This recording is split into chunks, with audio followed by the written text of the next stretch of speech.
Hello స్నేహితులారా, ఒక చిన్న విషయాన్ని మీకు గుర్తు చేయాలని అనుకుంటున్నాను. అదేంటంటే,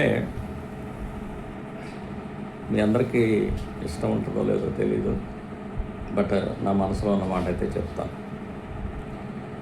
అర్ధరాత్రి స్వతంత్రం అనే మాట చాలామంది మనం వినే ఉంటాం.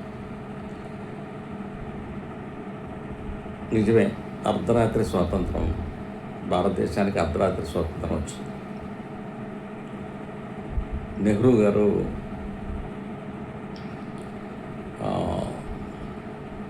వైస్రాయ్ సమక్షంలో ఆయన ఓతు తీసుకున్నారు, ప్రతిజ్ఞ చేశారు. ఆ ప్రతిజ్ఞ అర్ధరాత్రే జరిగింది. మరి ఇప్పుడు స్వాతంత్ర దినోత్సవ వేడుకలు ఎప్పుడు చేసుకుంటున్నాం మనం? అర్ధరాత్రి చేసుకుంటున్నాము కాదు కదా. శుభకార్యాలన్నీ ఎప్పుడు చేసుకుంటాం మనం? చక్కగా పొద్దున్నే లేచి అన్ని కాలకృత్యాలు తీర్చుకొని చక్కగా తయారయ్యి కొత్త బట్టలు వేసుకొని ఇవన్నీ చేసుకొని అప్పుడు మనం ఈ శుభకార్యాలను నిర్వహించుకుంటుంటాం.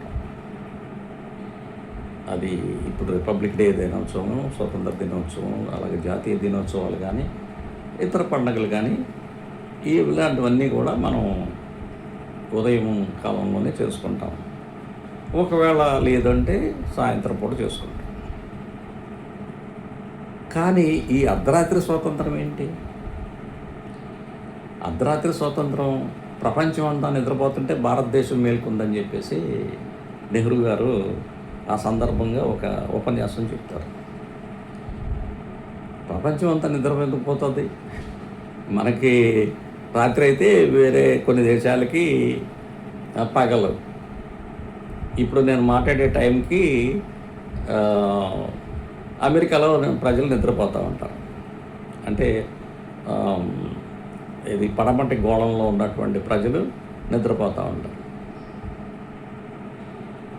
అందువల్ల భూమి గోళాకారంలో ఉంది కాబట్టి మనకి రాత్రి అయితే అందరికీ రాత్రి కాదు కదా. ఎనీవే, అదొక విషయం. మరి నేను చాలామందిని అడిగాను, ఏంటి అర్ధరాత్రి స్వాతంత్రం ఎందుకు అనే మాట ఎందుకు వచ్చింది ఏంటని. ఒక మంచి పుస్తకం కూడా వచ్చింది, ఫ్రీడమ్ ఎట్ మిడ్ నైట్ అనే ఒక పుస్తకం. అది ఒక బ్రిటిష్ వాడు, ఒక ఫ్రెంచ్ వాడు ఇద్దరు కలిసి రాశారు. డొమినిక్ కోలిన్స్ అనే ఇద్దరు రాశారు. నా దగ్గర కూడా ఉంది ఆ బుక్, మీకు చూపిస్తాను. ఇదిగో పుస్తకం, ఫ్రీడమ్ ఎట్ మిడ్ నైట్. Dominique Lapierre and Larry Collins వాళ్ళు రాశారు. ఇది చాలా చాలా విషయాలు ఉంటాయి ఇందులో. ఇది 628 పేజీలు ఉన్నటువంటి ఈ పుస్తకం. అంటే ఇది చదివితే చాలా విషయాలు మనకి తెలుస్తాయి. అంటే సామాన్యంగా మనం చర్చించుకొని మనం మాట్లాడుకునేటువంటి విషయాలు చాలా తెలుస్తాయి. ముఖ్యంగా ఈ అర్ధరాత్రి అనే దానికి, అంటే ఈ బ్రాహ్మణ భావజాలానికి ఎంత శక్తి ఉంది అనే దానికి నిర్వచనమే అర్ధరాత్రి స్వతంత్రం.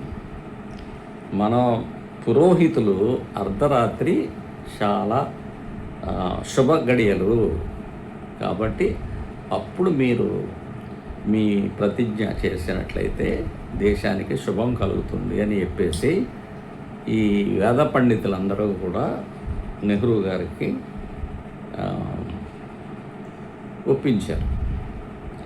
ఒప్పించి ఈ అర్ధరాత్రి స్వతంత్రం అనేది అర్ధరాత్రి సెలబ్రేట్ చేసుకున్నారు. మనకి ఇప్పుడు పెళ్ళిళ్ళు అవి అర్ధరాత్రి జరుగుతుంటాయి కదా చాలామందికి.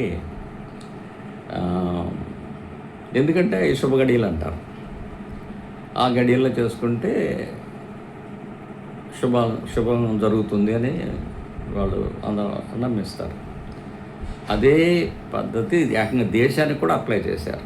కుటుంబాలకే కాదు, కుటుంబాలకే పరిమితమై లేదు. ఏకంగా దేశానికే అర్ధరాత్రి స్వతంత్రాన్ని తీసుకొచ్చారు. ఈ విషయము చాలామందికి తెలియదు. అంటే బ్రాహ్మణవాద భావజాలము అనేది ఈ దేశంలో ప్రజల్లో ఎంత బలమైనటువంటి పునాదులు కలిగి ఉన్నది అనే దానికి ఇది ఉదాహరణ అన్నమాట. అంటే అది పగల జరిగేదైనా, రాత్రి జరిగేదైనా, ఏదైనా సరే వాళ్ళు అనుమతిస్తేనే అవి జరుగుతాయి, లేకపోతే జరగవు. అది ప్రకటించినా ప్రకటించకపోయినా. ఇప్పుడు భారతదేశము ఈజ్ అ సెక్యులర్ కంట్రీ. ఎందుకంటే ఈ దేశంలో అనేక భాషలు, ప్రాంతాలు, జాతులు ఉన్నట్లుగానే అనేక మత విశ్వాసాలు కలిగినటువంటి ప్రజలు కూడా ఉన్నారు. బ్రాహ్మణ మత విశ్వాసం, బ్రాహ్మణ మత విశ్వాసాన్ని హిందూ మత విశ్వాసంగా చెప్తున్నారు. అది వాస్తవంగా బ్రాహ్మణ మత విశ్వాసం. ఇది కాకుండా ముస్లిం ప్రజలు ఉన్నారు, బౌద్ధులు ఉన్నారు, సిక్కులు ఉన్నారు, పార్సీలు ఉన్నారు,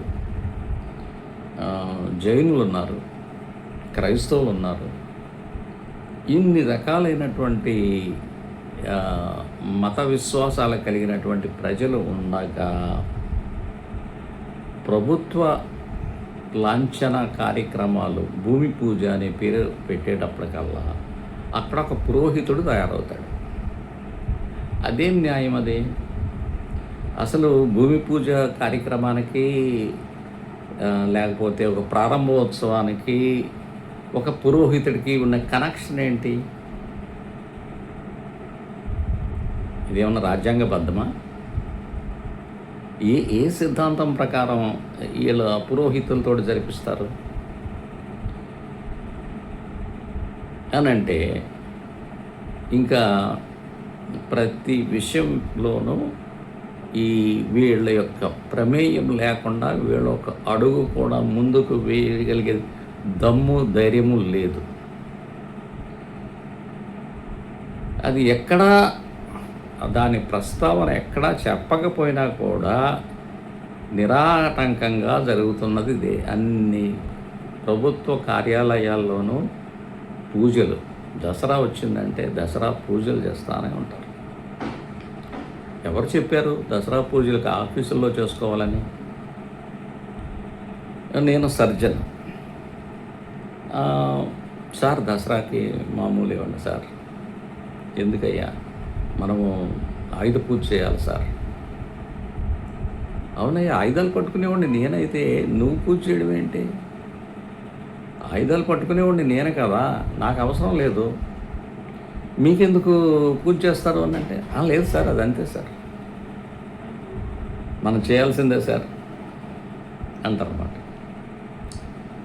అంటే వీళ్ళ మనసుల్లో లోతైనటువంటి భావజాలం, అది విడదీయరానేటువంటి భావజాలాలని వీళ్ళ మనసుల్లోకి కూర్చిపెట్టారు.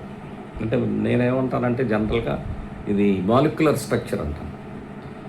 వీళ్ళు మాలిక్యులర్ స్ట్రక్చర్లోనే దాన్ని కూర్చిపెట్టారు అని అంటూ ఉంటాను. ఇలా ఇప్పుడు ఇవాళ స్వాతంత్ర దినోత్సవం రోజున ప్రజలు అందరూ వేడుకలు జరుపుకోవాల్సినటువంటి శుభదినం, అందరూ జరుపుకోవాలి. కానీ ఎవరు జరుపుకుంటూ ఉంటారు? కేవలం ప్రభుత్వ కార్యాలయాలు, ప్రభుత్వము, లేకపోతే కొన్ని కమ్యూనిటీస్, ఆర్గనైజ్డ్ కమ్యూనిటీసు,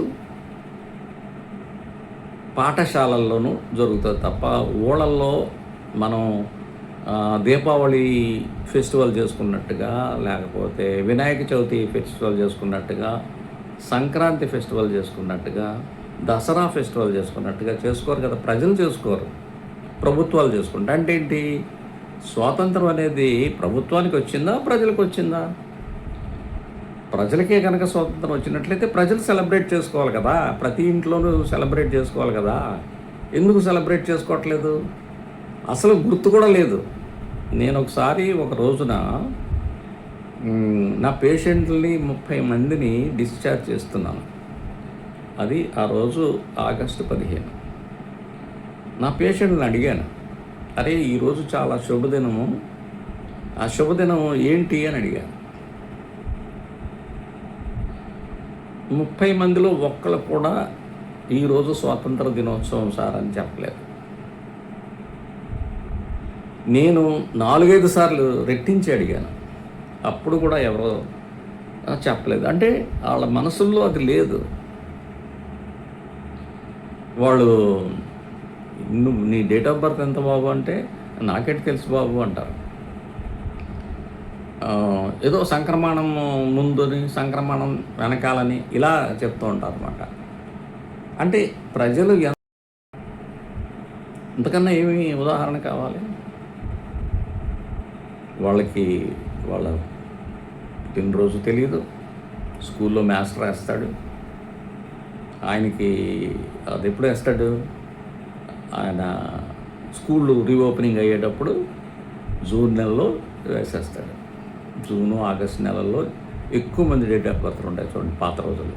అంటే మాలాంటి వయసు ఉన్నటువంటి వాళ్ళకి జూను, జూలై, ఆగస్టు ఈ 3 నెలల్లోనూ డేట్లు ఉనామనిగా వేసేస్తారు.